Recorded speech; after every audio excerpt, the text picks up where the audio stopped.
Vamos falar só sobre saúde intestinal e emoções.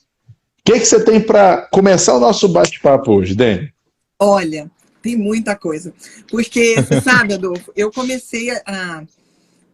Agora, quando eu publiquei agora o segundo livro, eu estava em andamento, um que ia ser o segundo, que agora vai se tornar o terceiro, né? Que é sobre essa interseção entre saúde digestiva e saúde mental.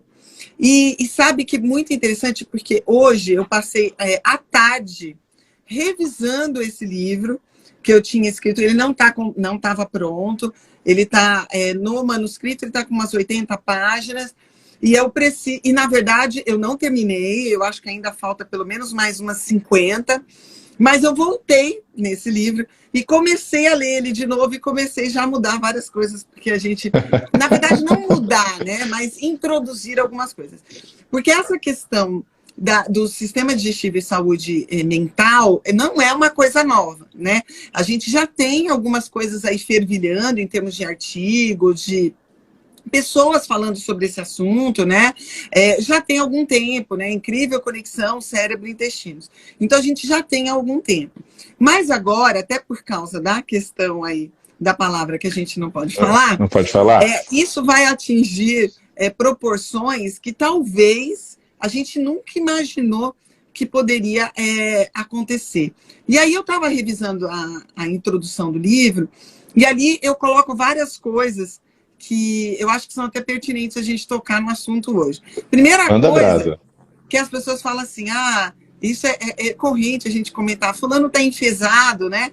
E aí a gente pensa logo em fezes, né? Na verdade, a palavra, o enfesado, ela está querendo vir aqui, não tem jeito. O enfesado... Deixa ela aí, tá bom. Ela está querendo aparecer na televisão, esses olhos Olha azuis. só. Sabe que ela chama Maitê, porque o pessoal diz que eram os olhos da Maitê Proença. Olha Então só, ela que tá se metida. achando, né, Tetê? Olá. E aí o enfesado, na verdade, sabia que ele vem de inferno. Olha Ele vem de só. inferno. Ele não vem de fezes. De fezes. Mas, na verdade, realmente faz sentido, né? Porque a pessoa que está constipada, a pessoa que está represada de fezes, normalmente é uma pessoa mais mal-humorada, né? Ela está no seu inferno astral. No seu inferno. Então, na verdade, tem sentido. Onde é que o sistema digestivo se intersecciona aí com a saúde mental? Várias formas. A primeira delas é porque a gente tem dentro de nós, não só no cérebro, mas o nosso corpo no geral, é uma fábrica de neurotransmissores. E aí a gente, quando fala nesses neurotransmissores, a gente está falando de serotonina, nós estamos falando de dopamina, nós estamos falando nas catecolaminas, né? Que a dopamina é uma delas, mas a adrenalina, a noradrenalina. A gente está falando nas endorfinas, a gente está falando em GABA, a gente está falando em glutamato. Todos esses neurotransmissores, como tudo no nosso corpo, é feito de nutrientes. E para ter as pecinhas para eu fazer o neurotransmissor, eu preciso de um sistema digestivo operando adequadamente, né? Não adianta ter só uma dieta rica nesses nutrientes. Então, por exemplo, para fazer serotonina, todo mundo sabe que a gente precisa de triptofano. Estou falando de um aminoácido, né? Para fazer dopamina e as catecolaminas no geral, a gente precisa de tirosina. A gente, para fazer melatonina, também precisa do triptofano. Então, a gente tem algumas bases, né? Por exemplo, para fazer glutamato, eu preciso de glutamina, que são aminoácidos, né? Da onde vêm esses aminoácidos? Da digestão proteica. Então, em primeiro lugar, eu preciso consumir proteína, e aqui eu não estou falando proteína vegetal ou animal, fontes proteicas, né, desses aminoácidos, eu preciso que o sistema digestivo consiga processar. Não adianta só eu ter na dieta e não conseguir processar. Maitê, você tá demais hoje, viu? Todo gato gosta de aparecer, né? E aí, então, mas ela é bem-vinda, ela é bem-vinda. Primeiro lugar, isso, né? Então, a gente tem os aminoácidos, mas eu tenho outros nutrientes que são muito importantes. As vitaminas do complexo B, né? Principalmente B12, B9, B6, né, que participam, a B5, que participa da formação das catecolaminas também. Eu tenho a tiamina, eu tenho a riboflavina, a vitamina B2. Então, todas essas vitaminas do complexo B são importantes, né? A gente tem aí alguns minerais, como o próprio magnésio, né? Super importante aí para o GABA, super importante para melatonina também. Então, assim, eu preciso que tudo isso entre pelo sistema digestivo. Até agora, o humano não tem outra forma de colocar um nutriente para dentro. A gente pode colocar um remédio, por exemplo, pela mucosa oral, a gente pode colocar pela mucosa vaginal, pela mucosa vesical, né? A gente tem até remédios que se usa por instilação vesical, né? Tem aí a onco-BCG para tratamento e tal. Mas nutriente, ou a gente coloca pelo sistema digestivo, ou a gente vai colocar através de uma dieta parenteral, que é uma dieta de exceção, né? Exatamente. Então, a gente precisa de um sistema digestivo funcionando adequadamente para que o nutriente entre e fabriquem os neurotransmissores. Então, esse é o primeiro ponto, né? Sim. Claro que eu preciso ter uma dieta, né? Eu preciso ter a saber dieta o que com comer. o nutriente. Exatamente. Perfeito. Né? Eu preciso colocar uma dieta que tenha esses nutrientes disponíveis para que eles consigam ser quebrados e consigam entrar para passar através do sistema digestivo. Então, primeira coisa. A segunda coisa, a gente tem um grupo que coletivamente a gente chama de microbiota, que tem uma função muito importante também na síntese de substâncias que serão usadas no processo de fabricação de neurotransmissores. Então, a microbiota sintetiza B12, sintetiza a própria serotonina, na verdade é mais para efeito local, mas justamente por isso, se eu tiver um desequilíbrio microbiano, eu posso consumir o que seria para ser absorvido. Então, ao invés de eu deixar o triptofano entrar para que você faça o seu neurotransmissor, ela vai usar esse triptofano no seu lugar. Então, a microbiota em controle equilibrada também é importante para a entrada desses nutrientes.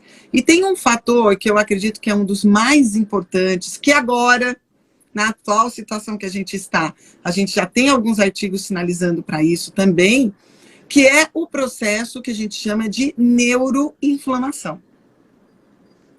A neuroinflamação pode se manifestar com sintomas psiquiátricos, como os distúrbios de humor, né, como alterações de apetite, né? Ela falou que é. Ela deu uma piada aqui, né? Então, a gente pode ter alterações de saciedade, que vem desse processo de neuroinflamação. E qual que é a fonte desse fogo que alimenta a neuroinflamação? Pode ser o próprio sistema digestivo. Com aumento de permeabilidade, absorção de LPS microbianos, né, sinalização inflamatória, e essa sinalização inflamatória pode se refletir como um quadro de neuroinflamação. E isso se manifestar.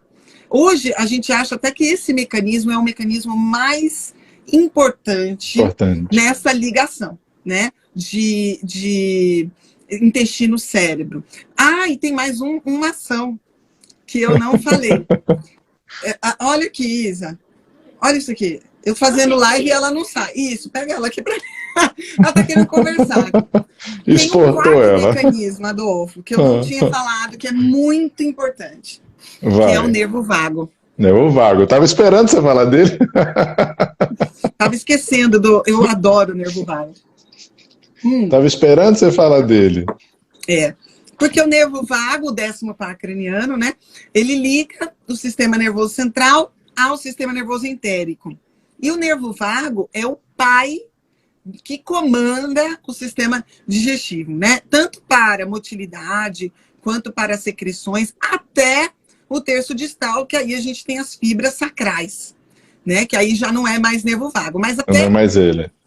Mas até o terço distal, até o reto, pelo menos, é o nervo vago. Então, que dá motilidade, que dá secreções, que comanda a absorção de nutrientes. Então, né, as secreções, eu digo, de enzimas, de líquidos, de eletrólitos. Então, o vago tem uma atividade muito importante. Agora, a gente sempre achou que essa ação do vago era daqui para cá. Para baixo.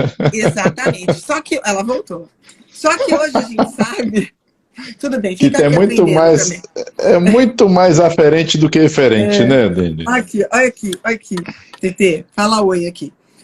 Então, hoje a gente sabe que o nervo vago ele é muito mais dos intestinos para o cérebro, dando informações ao sistema nervoso central do estado do sistema digestivo, inclusive sendo uma das vias de comunicação desse processo inflamatório que a gente está. Aí as pessoas podem estar falando assim, da onde vem esse processo inflamatório da neuroinflamação, né?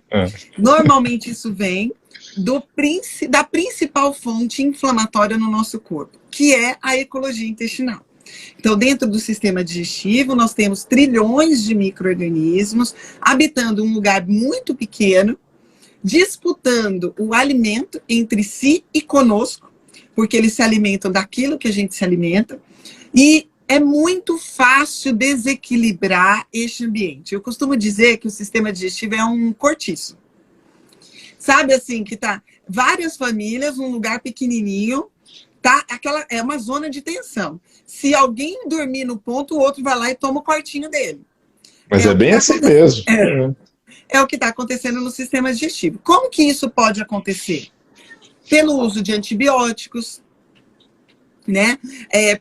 Pela dieta excessivamente rica em carboidratos refinados, em produtos alimentícios, em corantes, aromatizantes, conservantes, bisfenol A, então os contaminantes ambientais. A gente pode falar aí dos derivados de petróleo, mas tem também a questão dos organofosforados, né? Os metais pesados, que hoje em dia a gente prefere chamar de metais tóxicos, né?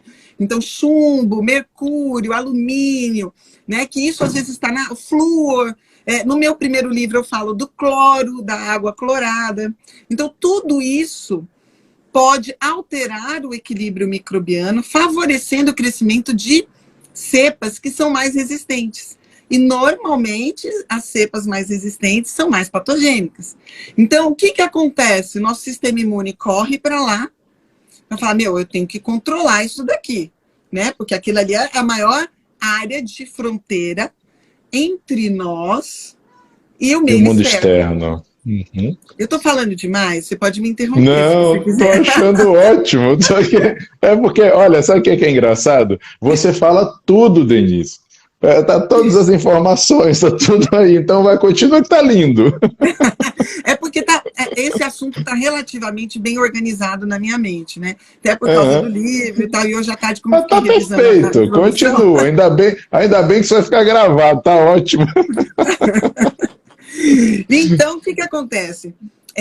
Esses hábitos podem mudar a composição da microbiota. Tem outras coisas, que normalmente eu falo isso, a gente aprofunda isso em aulas, né? Então, quando a gente fala, por exemplo, de como essa criança foi gerada, então, desde a gravidez da mãe, como eram os hábitos da mãe, né? A epigenética, né? Como foi modulada nessa gravidez, nessa criança, como foi o parto.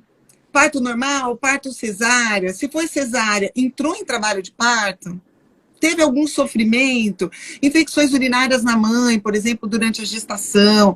Até a questão emocional da mãe. Como a mãe estava quando ela engravidou? Foi uma gravidez desejada, planejada? Ela teve muito estresse nessa gravidez, né? Como é que era a relação dela com o pai da criança? Como era, inclusive, o pai da criança, né? Como é que veio esse espermatozoide, né? Quais eram as condições desse espermatozoide? Então, tudo isso influencia no estabelecimento dessa microbiota e desse processo inflamatório. Claro que a gente tem algumas coisas que dão uma tendência maior às pessoas terem um ambiente mais saudável. Então, assim, uma gravidez planejada, tranquila, sem excesso de estresse para a mãe que comia só comida de verdade durante a gravidez, não se expunha a muitas toxinas ambientais, né, que tinha um ambiente tranquilo, que dormia bem, entrou em trabalho de parto tranquilamente, naturalmente, como deve ser. A criança nasceu de parto normal. Quase caiu. Ela voltou. A criança nasceu de parto normal. a criança foi amamentada. Essa criança precisou ficar na UTI quando nasceu, precisou de oxigênio, precisou de UTI, né? Usou antibiótico, foi amamentada pela mãe ou não. Isso tudo eu pergunto em consulta, porque às vezes até tem velhinha que eu pergunto. Ela fala assim, mas doutora, né?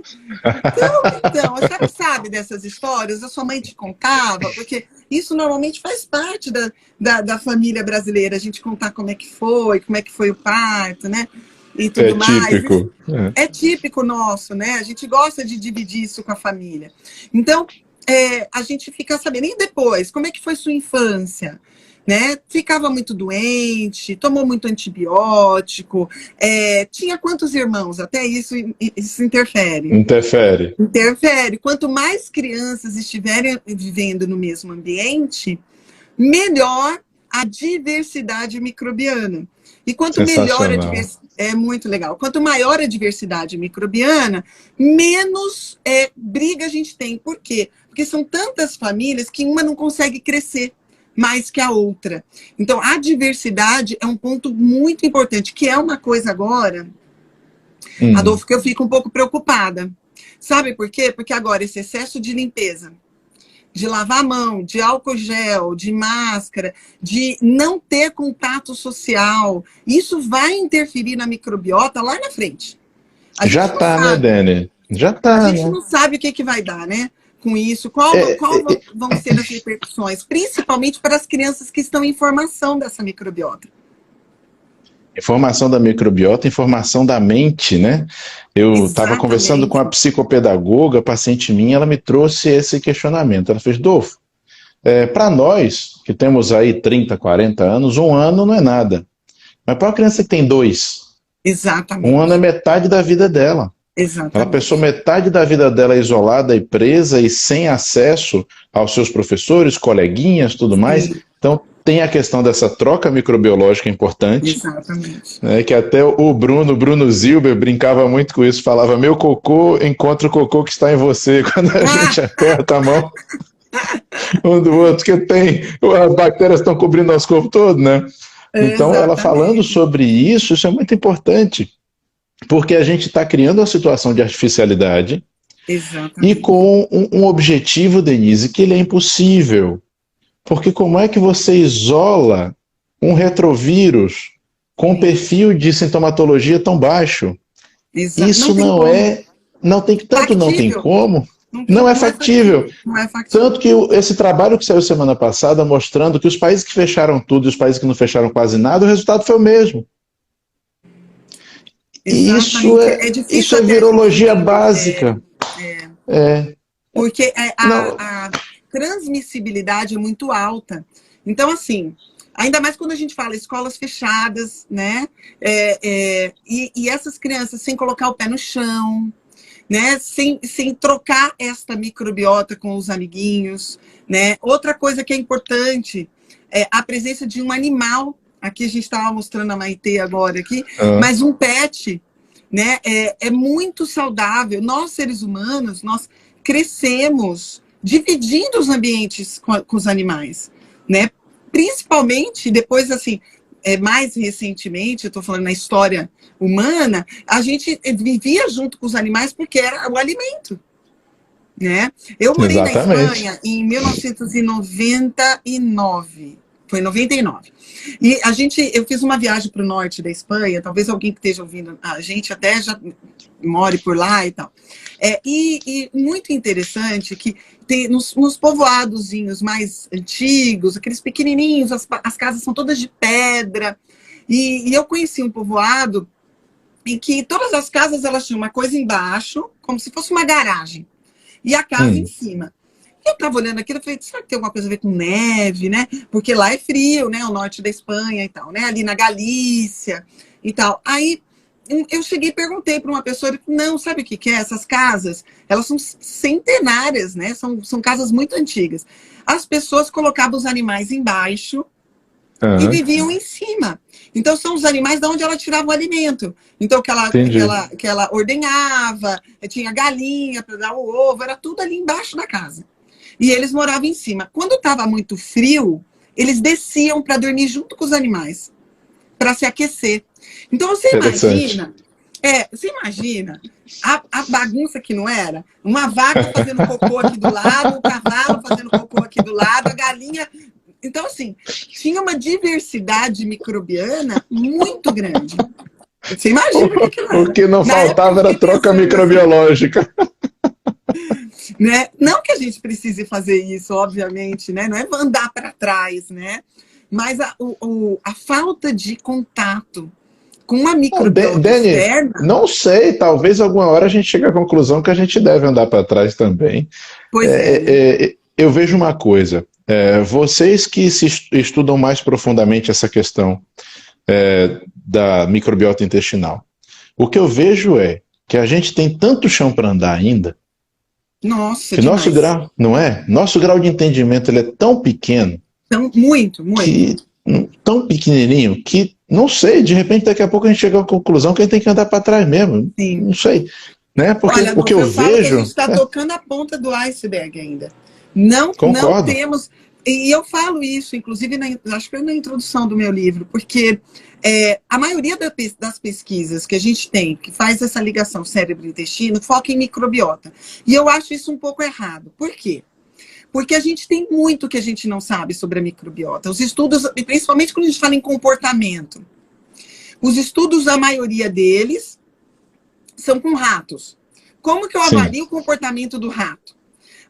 Complicou. Outra coisa, o rato é um bicho noturno.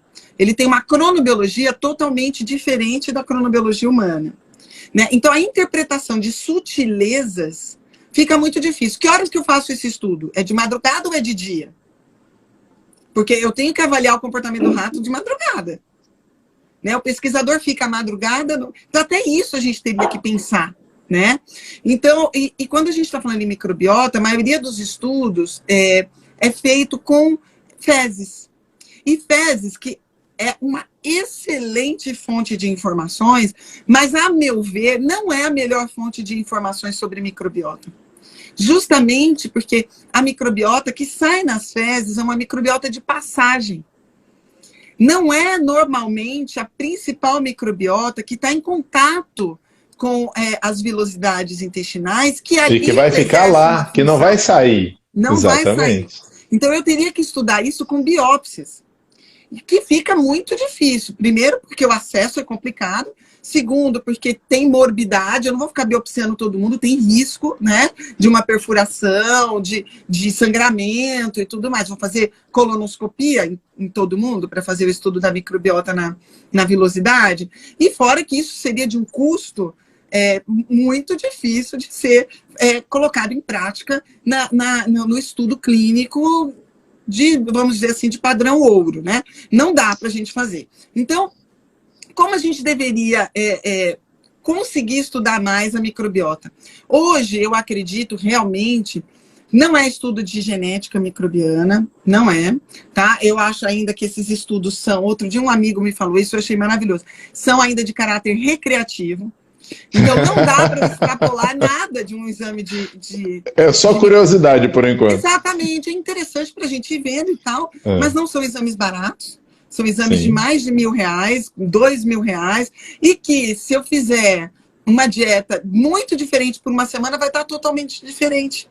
Então, eu prefiro trabalhar com fezes do ponto de vista de exame coprológico funcional, porque ele só vai demonstrar digestibilidade, essas coisas. E, de resto, eu trabalho com o hospedeiro. Porque quando eu estou estudando uma microbiota, além de tudo, eu pego uma amostra de fezes, né? E vou lá e pego, que a gente vê eles fazendo isso nos exames. Olha, tem tanto de firmicutes, tanto de bacteroidetes, tantos de acaia, tantos disso. Aí depois ele coloca assim, isso dá uma chance maior de diabetes, vamos dizer assim. Aí eu falo assim, ele está totalmente ignorando a genética do hospedeiro. Porque o que importa genética, comportamento, tudo mais. O que importa é a interação entre o microbioma, que é o código genético dessa microbiota, com o genoma humano. Né? Tem uma interface importante que está sendo ignorada quando eu faço isso. Por isso que eu não peço esses exames e tal. E aí, então, quer dizer que não adianta estudar microbiota? Não, não é isso, né? A gente só não pode usar essa questão de esses exames de microbiota, ou a gente se fiar apenas se tem mais cepa tal, tem mais chance de depressão. Se tem mais cepa tal, eu acho que a gente não está nessa página do livro ainda, sabe? Então, Estamos longe, Dênia, né? Eu acho que tá bem longe. Embora tenha algumas pessoas explorando esse filão, eu acho que não é o momento, sabe? Eu acho que... Concordo. Mas dá para a gente fazer algumas interseções aí importantes em manter um sistema digestivo saudável, uma microbiota saudável e diminuir, isso eu estou falando de microbiota saudável, é a conectividade. Eu não quero saber o nome ou o sobrenome dela. Para mim é muito mais importante a metabolômica dela. O que ela faz dentro daquele ser humano, né? E qual seria a interação entre a metabolômica humana com a metabolômica daquele nicho microbiano? Então, isso a gente também está muito longe de fazer, porque os exames são muito caros e ainda não existe fora de pesquisa, né? Então, hoje a gente trabalha com o quê? Com os marcadores normais, né? Por exemplo, eu tenho marcadores de inflamação. Então, eu pego uma proteína C reativa, um fibrinogênio, um VHS, eu posso usar, inclusive, a homocisteína, eu vou dosar vitaminas. Então, a gente vai indiretamente e através de um exame coprológico funcional, por exemplo, em que eu posso ver se há permeabilidade intestinal aumentada, se eu tenho uma calprotectina aumentada que me mostra que é um processo inflamatório da parede, né? Ou eu tenho uma IgA secretória muito baixa, aí eu vejo como é que está a IgA secretória, que é o anticorpo, que ajuda a controlar essa população microbiana. Então, a gente vai comendo pelas beiradas, né? É o que tem para fazer. Exatamente, a gente vai juntando quadro clínico, exame clínico, os exames, a história, né? Que ele conta, como a gente estava falando aí desde criança, né? Como é que foi e tal, para juntar esses dados, e a gente pode ser auxiliado por alguns exames genéticos do hospedeiro. Do hospedeiro, perfeito. Do hospedeiro, né? Aí, eu acho, e claro, o exame genético também não faz sentido se eu não tiver um exame metabolômico, por exemplo, né? Desse hospedeiro. Então, fazer um exame de sangue normal, tá? Algumas pessoas devem estar pensando, o que é esse exame metabolômico? Gente, é olhar colesterol, triglicérides, um hemograma, esses marcadores inflamatórios que eu falei para vocês. Dentro do colesterol, ver duas frações importantes, a ApoA e a ApoB. Né? A gente tem marcadores, por exemplo, de produção de autoanticorpos, então um FAN, um fator reumatoide. Então aí você vai olhando o geral, você vai olhando o ser humano. Você vai avaliar seu paciente, né, Dênia? Avaliar seu paciente, E dá trabalho, né, Adolfo? Dá. Trabalho, não é fácil. Mas é divertido também. É muito gostoso. É muito gostoso. É maravilhoso. É o que dá sentido para aquilo que a gente faz, né? É por isso que a gente faz isso todo dia. Exatamente. Eu estou com 22 anos, eu fiz agora de formado em dezembro, né? E eu estou exercendo essa forma, né, mais ou menos, de um pouco olhar diferente, não é outra medicina, é exatamente a mesma, porque a gente usa a mesma base, que é a fisiologia, a fisiopatologia, né? A gente trabalha com a mesma base da medicina tradicional, é só um ângulo diferente que a gente olha, né? Exato. Aliás, vários ângulos diferentes. E isso tem o quê? Uns 8 anos que eu estou trabalhando nessa área, de 8 a 10 anos, mais ou menos. E eu vou confessar para você, eu readquiri o amor pela profissão. E eu conto, inclusive no meu livro, que eu mudei a minha forma de atuar como médica quando eu tive um desafio mental. Eu não sei se você sabia disso. Não, me conta. Isso eu conto no livro. Eu conto no primeiro livro, meio assim, en passant, e coloco novamente nesse novo... Mas você não usou esse termo no primeiro livro, senão eu lembraria. Não, na verdade... Vai, conta. Vou contar. Eu sei do que eu estou falando, né? Bem, entre 2010 e 2011, eu estava no meu processo de divórcio. Muito doloroso, como todo divórcio né? Ninguém fica feliz de divorciar, ainda mais depois de mais de 10 anos de casada. Eu tinha quase 12 anos já de casada, 2 meninas pequenas e tal. Eu não casei para me separar, né? Ninguém se casa com esse pensamento. Ninguém casa para separar, né? Então eu estava triste, né? Uma sensação de fracasso e tudo mais. Mas eu tive o histórico da febre reumática com 6 anos de idade, que foi de uma certa gravidade, porque eu tive miocardite, eu tive glomerulonefrite, eu tive todas as ites possíveis naquela época, quando eu tinha 6 anos. Então, eu fiz uso de muito antibiótico. Eu tomei Bezetacil injetável 1 vez por mês até entrar na faculdade com 18 anos. Então, assim, foram mais de 10 anos. 12 parece um número bem... Eu 12 anos de casada, foi 12 anos de injeção, né? Então, eu tomei muito tempo, todo mês e tal. Fiz uso de corticoide em altas doses na época, no começo, depois passou, mas eu fiz uma síndrome de Cushing. Então, assim, não foi fácil, né? Quase morri mesmo, né? E graças a um cardiologista sensacional e uma pediatra também sensacionais, que me salvaram na época, eu tô aqui hoje, que decidi ser médica. Mas tudo aquilo teve uma cicatriz na Denise, né? Que foi a modulação negativa dessa microbiota. Então, eu tive sempre sintomas de refluxo, só que como eu sempre tive isso, desde os 6 anos de idade, aquilo era o meu normal.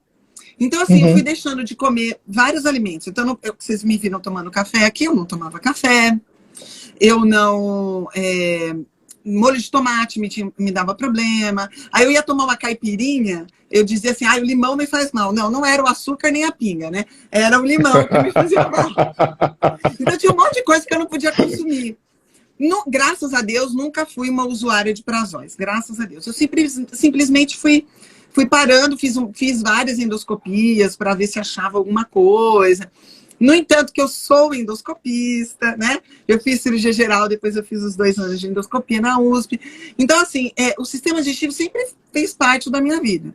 Né? Eu tinha alternância de hábito intestinal e tal, mas para mim aquilo era o meu normal. Então, eu até costumo avisar as pessoas, olha, as pessoas falam, meu intestino funciona bem. Então, o sistema digestivo é muito mais que isso. Né? Mas tudo bem. Quando eu me divorciei, nessa época do divórcio, com o estresse absurdo que eu estava passando, além de tudo, com privação de sono, que minha filha não dormia, ela estava com 2 anos na época. Então, assim, foi tudo muito difícil nessa época. Na verdade, desde a gravidez dela, eu tive uma ameaça de morte, eu trabalhava para o governo, né? Eu era perita, acho que você já sabe disso. E eu sofri uma ameaça no trabalho. Então, assim, eu estava grávida de 6 meses. Então, já começou, tadinha, né? Epigeneticamente está ferrada, coitada. Minha pequenininha, que hoje tem 12 anos, né?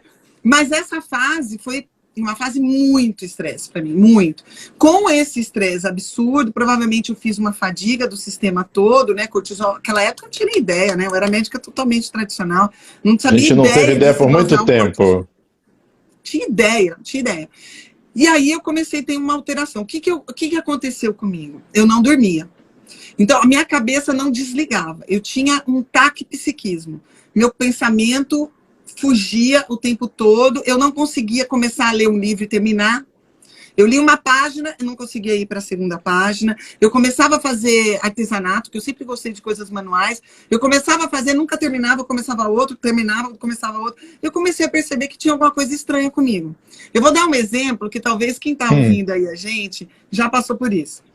Eu lembro nitidamente, Adolfo, que eu entrei em casa com um carrinho de compras. Eu morava num apartamento, eu subi o elevador, e eu entrei, cheguei abri a porta da minha cozinha para entrar com o carrinho.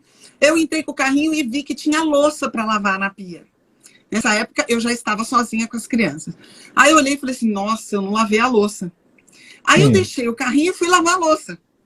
Eu estava lavando a louça e olhei para o carrinho. Eu falei assim, mas eu não desvaziei o carrinho. Eu parei de lavar a louça e fui esvaziar o carrinho.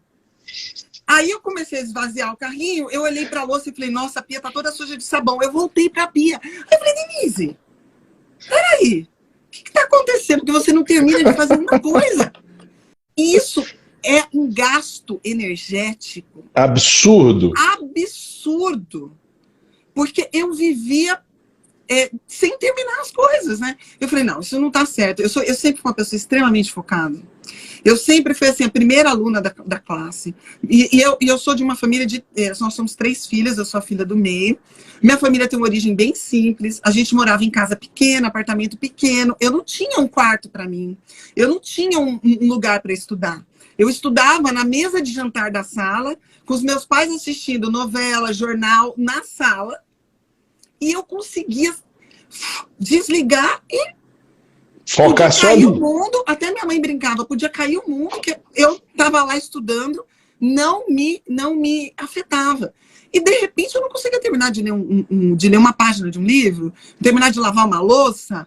Aí eu falei, não, tem alguma coisa errada. Aí eu fui num colega, num psiquiatra, e ele fez um diagnóstico de hipomania. Eu não cheguei a fazer uma bipolaridade, porque eu não tive o polo da depressão manifesto, assim, sabe? Foi uma hipomania. E aí eu comecei a tratar. Eu comecei a tomar Depakote, eu comecei a tomar Civalproato de sódio, lítio. Eu tomei lítio. E aí esquema clássico. Esquema clássico. E tomei uma coisa lá para dormir, que eu não lembro o que era. Só que aí, Adolfo, eu trabalhava com uma certa periculosidade por causa do emprego, do meu trabalho, né? Aí eu comecei a perceber, um dia eu tô trabalhando, entra uma pessoa, inclusive um presidiário com polícia, tudo, para eu fazer um exame. Eu começo a digitar, ele falou, a senhora tá nervosa, doutora? Bem assim. Eu olhei para eles, por quê? A senhora tá tremendo. Era a medicação que eu tomava. Aí eu falei assim, ó, não vai dar. Não vai dar para eu trabalhar tremendo, a pessoa percebendo que eu tô tremendo. Não vai dar para eu cuidar de 2 crianças pequenas sozinhas desse jeito e tal, não sei o que. Eu falei, não vou mais tomar esse remédio. Só que ao invés de parar de uma vez, eu falei, eu vou estudar. E aí eu comecei a relacionar que tudo aquilo que eu sentia do sistema digestivo não era normal. Não era normal. E aí eu falei, isso tem alguma ligação, porque aí eu percebia que algumas coisas pioravam e tal. E aí eu comecei a estudar. Isso foi 2011, ou seja, temos 10 anos disso. Antes de acabar 2011, eu já estava sem nenhuma medicação. E engraçado que eu ia no psiquiatra, continuava indo no psiquiatra. Aí um dia ele chegou assim para mim e falou, Denise, você tá tão bem que eu acho que eu vou te dar alta, né? Você tá bem, vamos começar a desmamar a medicação. Aí eu olhei para ele e falei, tem mais de 6 meses que eu não tomo nada. Ele falou, o que você fez? Eu fui estudar a base de tudo, eu vi que dieta mudava pensamento, que dieta mudava essa agitação que eu tinha. Então, quando eu tirei açúcar, eu parei de consumir leite, porque eu era viciada em leite. Minha barriga vivia toda distendida, mas eu era viciada na tal da caseomorfina, que me dava um prazer absurdo. Um barato maravilhoso. Um barato do leite, exatamente. E aí, com isso, eu falei, não, vou tirar o leite, vou tirar açúcar, aí eu comecei a mudar minha vida, eu vou parar de consumir industrializado, e eu não tinha dinheiro, viu? Então, quando o pessoal fala assim, isso aí é caro. Não, gente, não é caro, tá? Porque eu tava na pior fase da minha vida, do divórcio, foi um horror. Eu fiquei quebrada, mas eu ia na feira e comprava o que era da época. A xepa da feira. Então, assim, corta esse negócio. Para de consumir porcaria, para de comprar refrigerante, para de comprar cerveja, para de comprar Nissin, sabe? Aqueles macarrãozinhos, aquelas porcarias. Não. Arroz, feijão, era isso que a gente consumia em casa. Ovo, né? As meninas nem percebiam que elas eram pequenas, né? Tava consumindo o que tinha. E ali eu comecei a mudar a minha vida. Com a abertura desse mundo, que eu, apesar de tantos anos de formada, eu tinha 10 anos de formada, eu não conhecia esse mundo, e me chocou. Vou falar uma verdade para você, Adolfo. Me chocou, porque eu falei, gente, como é que eu trabalho há tantos anos com o sistema digestivo e não sei disso? Como? Mas eu queria que mais gente se fizesse essa pergunta, Dani. Porque se você parar para olhar, tem alguma coisa que você faz hoje que a gente não encontre, pelo menos pontuado, num livro de fisiologia bom? Tá tudo lá. Só que, Denise, é incrível. A gente é induzido na faculdade de medicina a achar que aqueles 2 primeiros anos básicos são a parte chata. Não serve para nada. a parte chata. É a parte mais Mais importante. importante. É a base de tudo. É a base de tudo. Eu falo, pessoal, olha, quando estou com os alunos, eu falo, estuda fisiologia, bioquímica, pelo amor de Deus, estuda anatomia de novo, mas sob a ótica da Exatamente. fisiologia. Exatamente. Isso é importante, histologia, aquelas coisas fundamentais que a gente Sim, passou igual um trem para poder chegar na parte boa, né? exatamente. Porque a gente, quando é aluno, a gente quer ver doença, né? É. A gente quer ver paciente, a gente é ansioso para isso, né? Hoje eu falo isso para os alunos da pós, eu falo para todo mundo que tem aula comigo, falo, gente, a base de tudo é fisiologia, volta. Eu aqui no meu criado mudo, eu tenho 2, 3 livros de fisiologia aqui. É isso porque eu Tem tenho que ser. 22 anos de formada. Todos os dias eu pego artigo científico, eu pego o livro de fisiologia. Eu não sei tudo. Depois de É tanto tempo, eu não lógico. sei. Nem Eu tem estou como, é tendo muita tempo. coisa, né, Dani? É muita coisa. Exatamente. Não, e você falou Muito. uma coisa importante, pega o livro. Eu falo para os Pego o livro. meninos, olha, para com esse fetiche sexual louco de só querer ler artigo e pega o livro. Exatamente. Se você não lê o livro, não adianta você estar indo para artigo, porque Não. você não vai saber, inclusive, nem avaliar se o artigo presta ou não. Sim, nem interpretar os dados, né, que vem no artigo. É muito importante Exatamente. isso. Às vezes as pessoas falam assim, onde tem um artigo que fala isso? Eu falo, gente, isso é fisiologia. Por que eu preciso de um artigo para falar como é a secreção ácida do estômago? Isso está no livro de Não faz nem fisiologia. sentido. Exatamente. Exatamente. Não, mas tá realmente, você falou a verdade, Adolfo. A criançada Virou está muito fetiche. focada nisso, né? Virou fetiche, até porque parece charmoso, sabe, Denise? Parece É, charmoso, porque eu li um artigo, eu fico olhando para aquilo assim e falo, cara, você sabia que seu livro de fisiologia foi feito baseado em alguns milhares de artigos? milhares. Alguns milhares de artigos. Ou então vamos sacanear logo, Dani? Você pega qualquer compêndio bom de clínica médica, medicina interna, pega um Harrison. Meu Deus do céu, a quantidade de referência é incontável. Exatamente. Né? A turma E precisa são se coisas, ligar um pouco muitas mais coisas nisso. que atualmente a gente chegou num patamar de que a gente sabe que muitas coisas, a maioria do que está ali não muda, né? A É, base, é, né? a A base. interpretação sobre aquilo, o que a gente vai extrapolar, principalmente hoje do que a gente está falando da fisiologia molecular, que isso é uma coisa mais nova, né? Então aí Exato. sim eu concordo, né? Mas a biologia básica, a fisiologia básica, gente, Tem que ver. Tem que ver né? lá. Não, e você falou uma coisa, Dani, e a fisiologia molecular e a biologia molecular. Lembrar também dos livros de biologia molecular. A gente precisa voltar naquilo Exatamente. e entrar nos detalhes que, olha, eu acho super engraçado. A gente ouve e fala sobre epigenética com tranquilidade. Mas você e eu vimos genética fixa na faculdade. Menino, eu me formei em 1998. A gente não tinha nenhum projeto Genoma. Estava em O projeto andamento. Genoma foi em 2003, não é? Ou seja, Com a na minha época, conclusão. a conclusão dele foi em 2003. Eu me formei 5 anos antes. Então a gente não tinha nem ideia. A gente sabia daquelas coisas que é 23 cromossomos, homem é X, mulher, né? Homem tem XY, mulher tem XX. Era o básico do básico. E Então a achava que gente era teve. fixo, pronto. Exatamente, a gente teve que transicionar e tem que estar lendo todo dia mesmo, né? Eu vi algumas pessoas perguntando aí, Adolfo, de probiótico. Isso é Vai. uma coisa que eu acho que é importante. As pessoas, infelizmente, esse é o pensamento ocidental e tal, que relaciona uma condição a uma intervenção, né? Eu sinto em É um dizer, remédio para a doença, né?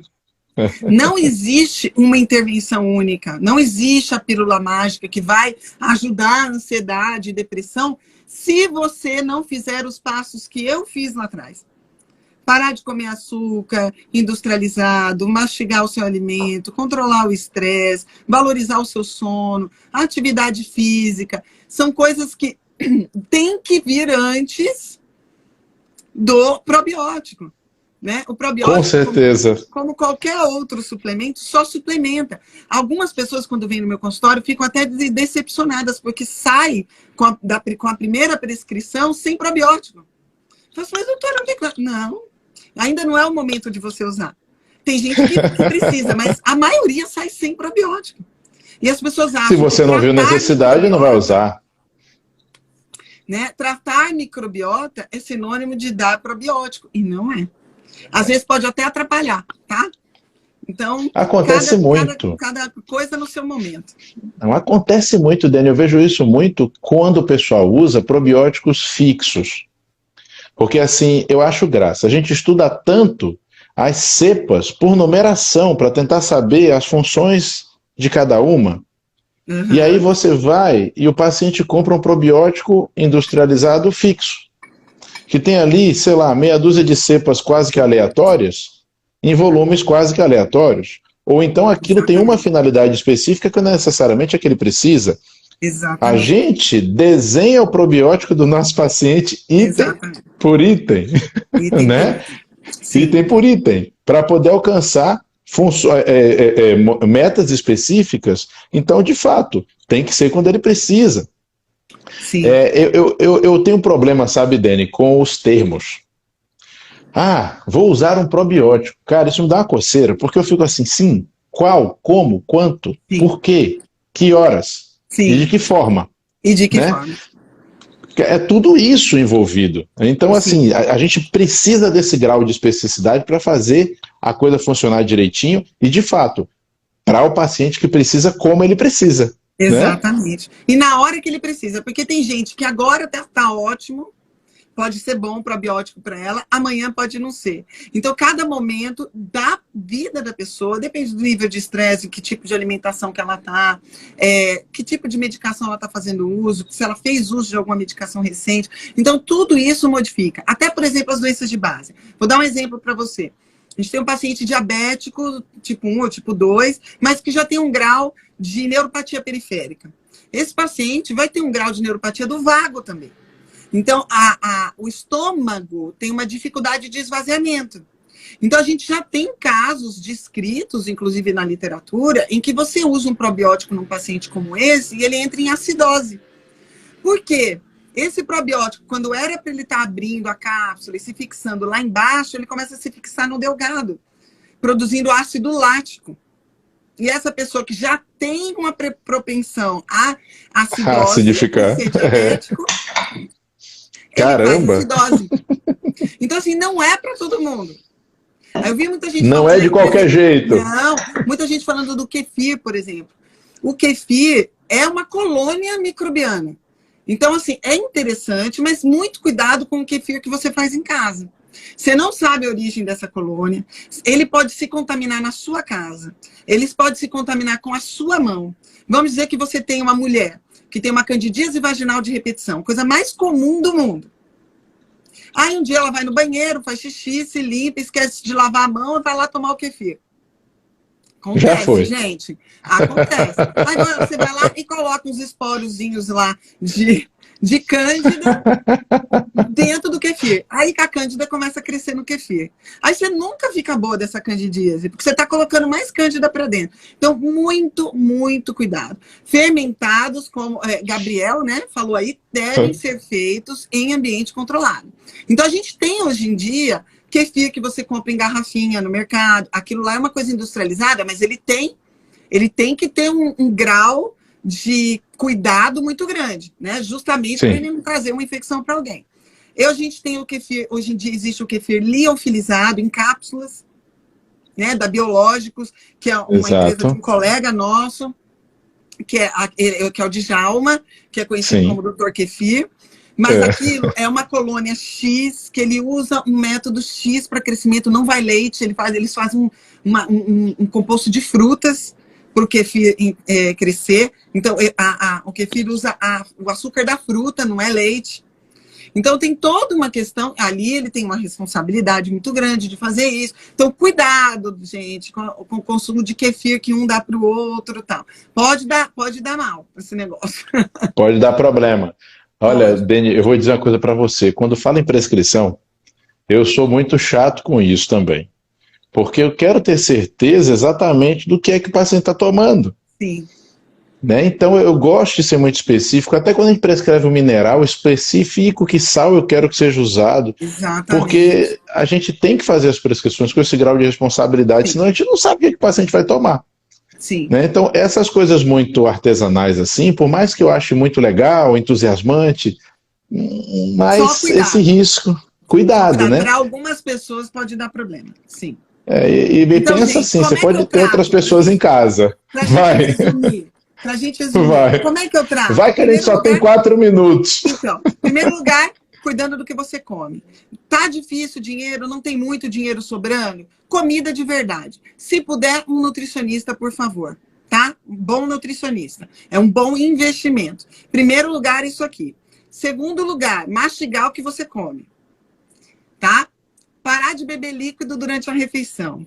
Desligar tudo que você está fazendo para comer. Desligar a televisão, o celular. Ato consciente de se alimentar. Tá? Perfeito. Então, isso vai favorecer que você mastigue adequadamente.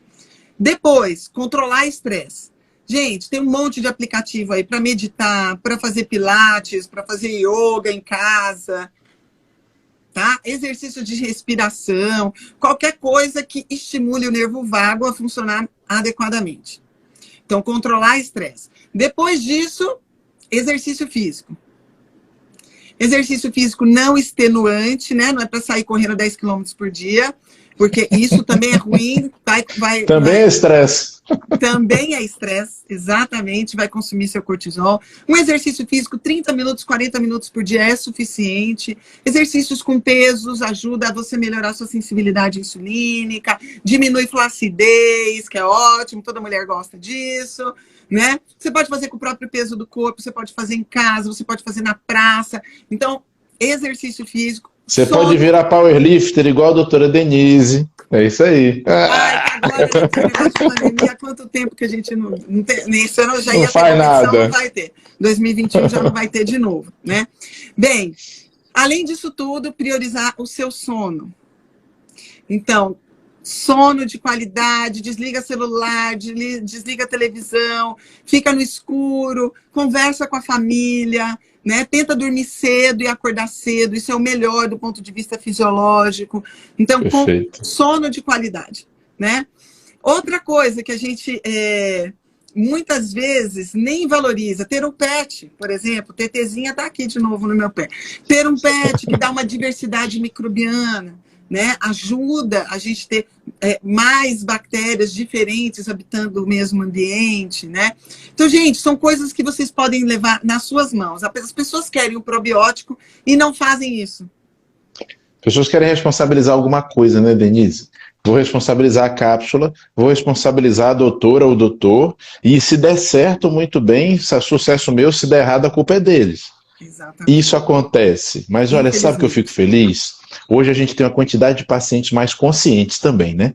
Que estão a fim de fazer a coisa legal, e aqui assistindo a gente tem um bocado. Graças a Deus, estou vendo que tem um monte de gente aqui que tem esse comportamento mais consciente e que entende quando a gente propõe que para conseguir promover essas melhorias, tem que fazer tudo isso que você falou, que é justamente a mudança de hábitos, o cultivo de hábitos mais saudáveis, porque senão pode tomar ouro em pó, pode tomar probiótico de Krypton, que não vai resolver. Né? Do super-homem que não vai dar certo. Do super-homem, não vai resolver. Dani, a gente tem 50 segundos para se despedir. Oh, meu querido, muito obrigada pela oportunidade de estar aqui falando contigo. Como você sabe, eu não estou impossibilitada de fazer vídeos no meu perfil, infelizmente. Né? Mas a gente continua ajudando as pessoas. Já temos aí, tem o podcast, tem o meu canal no Telegram, podem acessar aqui no meu perfil, Linktree, né? Tem o podcast, tem os livros, a gente continua acessando as pessoas, enquanto as pessoas quiserem me ouvir. Muito obrigada. Mas sempre. E vamos já pensando no tema para a gente se encontrar de novo aqui. Obrigado, Dani, por aceitar esse convite. É sempre uma satisfação enorme. Obrigado a todos vocês que nos assistiram. Um beijo grande. Boa noite. Boa noite, gente. Tchau, tchau.